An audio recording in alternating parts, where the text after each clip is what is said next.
Welcome to a brand new video, ladies and gentlemen. In this video, what do I want to talk about? Well, I want to talk about Cobra Kai Season 5.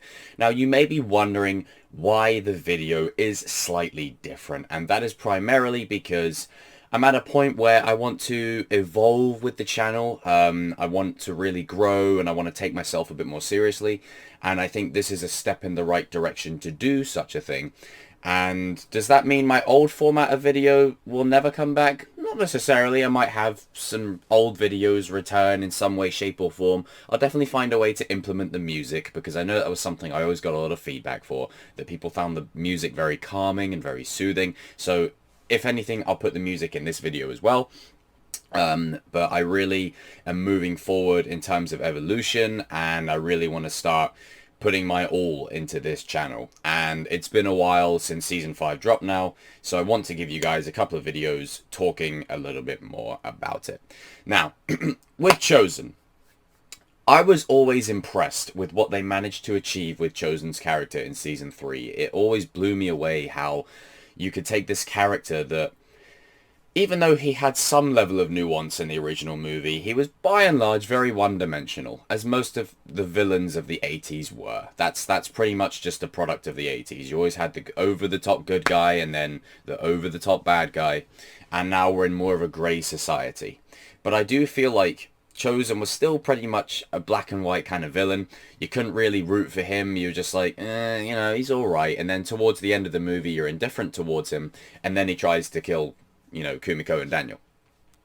But then the way that he was brought back in season 3 and the level of development and the depth and the nuance that was given to him by the creators, the writers, everyone who worked on this show, or works on this show, sorry, is incredible. And if you were to just leave it there, and that was Chozen's return, he came back, he gave Daniel a bit of wisdom, he gave him a parting gift, he rejuvenated his Miyagi spirit, and that was all you were going to give him, I would have been fine with that. I would have really been fine with that. I think too often we get so wrapped up in how a character can be used, we don't ask the question, if they're used more, will it cheapen the effects of the past?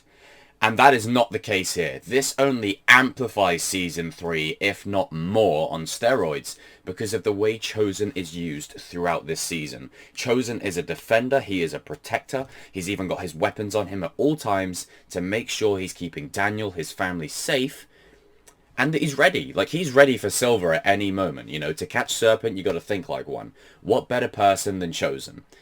It reminds me of that speech that Bane gives Batman in The Dark Knight Rises, where Bane says to him, you think darkness is your ally, you merely adopted the dark.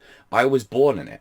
It's that kind of thing here, where Silver adopted the dark. Chozen was born in it, from childhood. He had this way of taking Sato's teachings and reinforcing his abilities, his beliefs, his ideals, to astronomical levels, whereas Silver just merely adapted and grew, and there's nothing wrong with that, but there is always going to be a clear distinction between someone who has grown up into it and someone who it's been their life.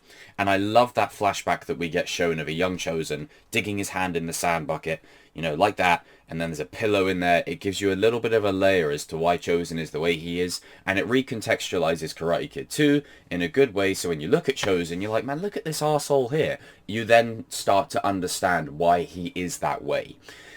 And what I really appreciate this season is the focus isn't off of Daniel and Johnny. This is Daniel's best season, in my opinion, and Johnny this season got what he always wanted to achieve. He got his sons. He got Robbie and Miguel. He got them both together. And now potentially the baby, which I think will be a daughter, but that's a separate video. I think in this case, Chozen was handled very well. And there was a little bit of fan service in there with him and Mike Barnes going at it. Like, that was for the fans. I was like, okay, that's not necessary, but it's cool. I see what you... I like it. I like it. We all liked it. And I think the way the fight and the showdown between Silver and Chozen was handled in the finale was chef's kiss. It was beautiful. I love the lighting. I love the aesthetic. I love the mood, the atmosphere. I love the way there's a blue sort of tone that bounces off of the water, and then it reflects off the water, and then it just shines off of the houses, the house, the blades, and it's illuminated in the light. It feels like you're watching one of them samurai movies of old, where you've got the two rivals finally going at it. The matchup you've always wanted to see. Maybe a matchup you didn't think you would want to see, but then as soon as you caught whiff of it potentially happening, you were like, ah, yes, I will take some of that. And just seeing it play out, the soundtrack building to its crescendo, and even though, let's be real, let's just speak objectively here, Silver loses. Like, let's just be real. Chozen beats him, as he should. Now, that's not me saying that because I'm a Chozen fanboy. It's just the way the scene plays out and the roots of the characters from the movies. It just makes sense that Chozen would win. But he is half in the bag, and Chozen is a changed man. If this was Karate Kid 2, Chozen would have finished him off. He would have just gone, that's it. Cut his head off. He's done. But this is a changed Chozen. He has evolved. He's not the same Chozen that we remember from Karate Kid 2. Obviously, he's changed. He's grown.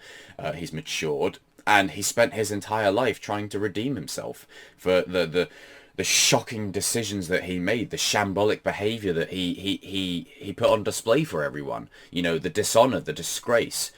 And now to see him show mercy in a moment like that, where Silver is able to literally get a blindside on him, and then all of a sudden, my heart was in my mouth. I was just like, oh, no, no, no, no, no. And what worries me about that is there's such a powerful message in showing mercy that I think you do it a disservice by having Chozen be killed. You do it a massive disservice. If Chozen is killed in that moment, you do it a massive disservice. And I mean a massive disservice, because that's a huge, huge component of his arc. And I think for me personally, having him die there, you're getting into very risky territory with the show. Very risky territory. But luckily, he isn't dead. He's just really bloodied up and just basically flesh open.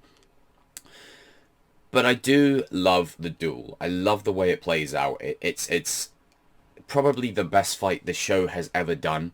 And arguably the best fight the show will ever do. You can always top it. You can always find a way to improve on it. But I think this will be the definitive fight. This is arguably Daniel's two biggest villains. I mean, Mike and Johnny and Kreese are cool, but Silver and Chozen, I mean, I think we can all unanimously agree, our next level, they fight with weapons. Like, there's a level to it where it's just like, man, this is the throwdown of the century right here. Now, obviously, we've still got some interesting fights that could come along the way. Kreese versus Silver, that should be cool. You probably have Mike maybe gets a little bit of, you know, revenge on Silver down the line. Who knows? Get up!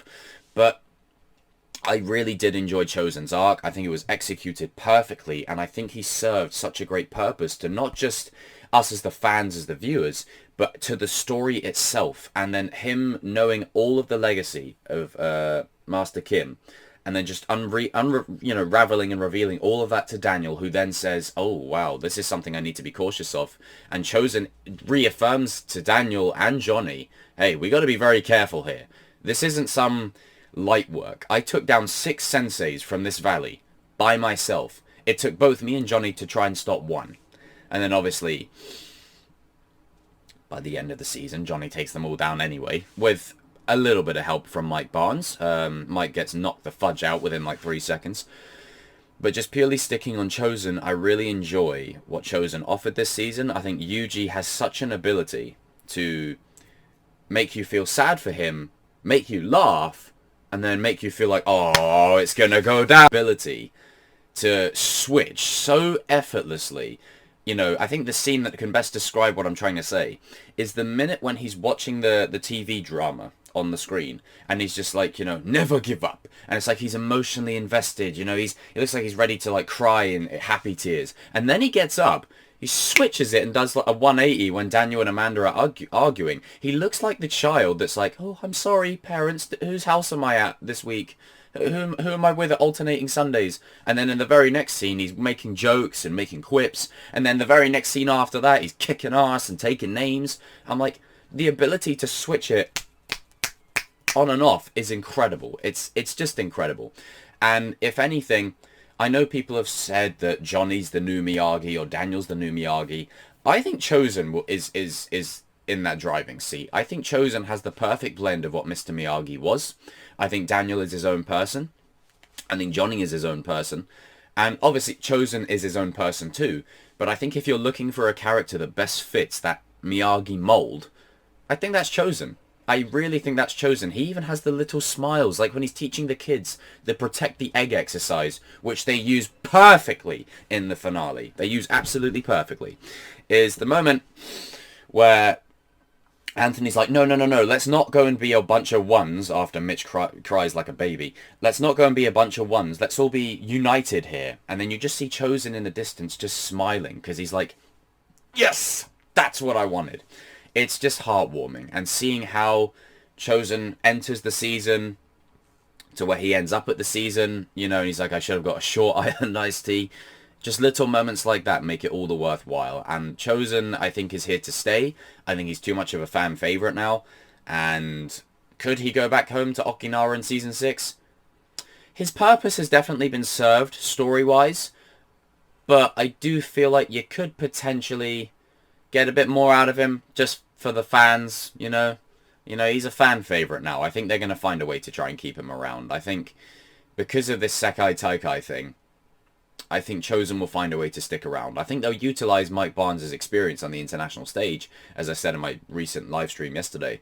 But I do feel like Chozen could still offer a little bit more. Maybe not as deep as this season, but it'll be cool to keep him around. It's just fun to see character interactions, and I would love to see Kreese and Chozen interact like that. That's a pairing that I would like to see. I mean, I would have never thought we would have seen Chozen and Mike Barnes interacting. Now that was cool. And want to see him sitting on that sofa. But guys and girls, I've rambled on long enough. Let me know down in the comment section below what you think of Chozen's arc this season. Let me know if you agree with any of the points I've made in this video. Let me know if you prefer this new format. Let me know if there's any particular arcs you want me to cover.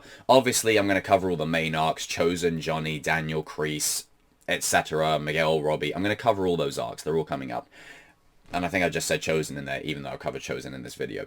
It's just force of habit. But I will see you all in another video soon. We're marching forward to 8K over here, so make sure you hit that subscription button, you give the video a thumbs up, you jump in the comment section, because I always say the conversation starts here, but it carries on down there. And I will see you all in another video soon.